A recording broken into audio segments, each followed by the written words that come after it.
أعوذ بالله من الشيطان الرجيم.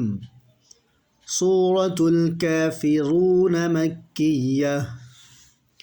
بسم الله الرحمن الرحيم.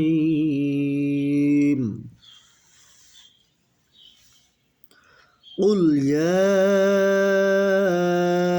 أيها الكافرون. قل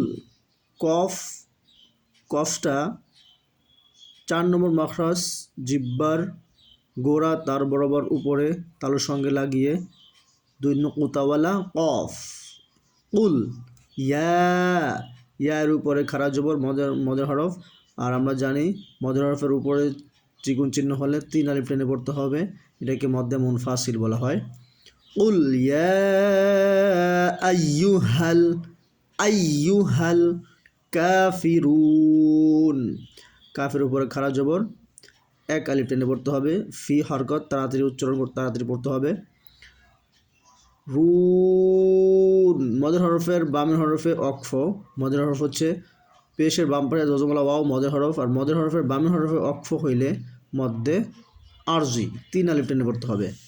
কুল ইয়া আইয়ুহাল কাফিরুন লা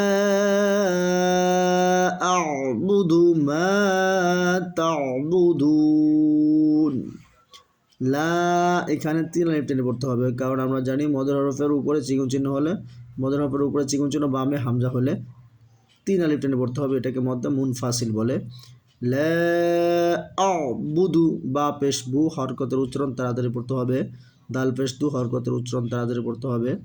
মা এখানে মধ্যে তোবাই 1 আলিফ টেনে পড়তে হবে, কারণ জবরের বাম পাশে খালি আলিফ হলে মধ্যে তোবাই। তা'বুদুন বু বা এর উপরে হরকতের উচ্চারণ তাড়াতাড়ি করতে হবে। দু এখানে মদের হরফের বামের হরফে অক্ফ হয়েছে। মদের হরফ হচ্ছে পেশের বাম পাশে জজমলা ওয়াও মদের হরফের বামের হরফে অক্ফ হইলে 3 আলিফ টেনে পড়তে হবে।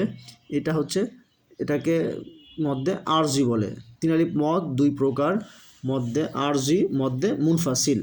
মধ্যে মুনফাসিল হচ্ছে এটা, অর্থাৎ জবরের মদের হরফের উপরে চিকুন চিহ্ন হলে এই চিহ্নটা দেখে আমরা মধ্যে মুনফাসিল মনে করব। আর আয়াতের শেষে সাধারণত যেভাবে অক্ফ হয় এটাকে বেশিরভাগই মধ্যে আরজি হয়ে থাকে।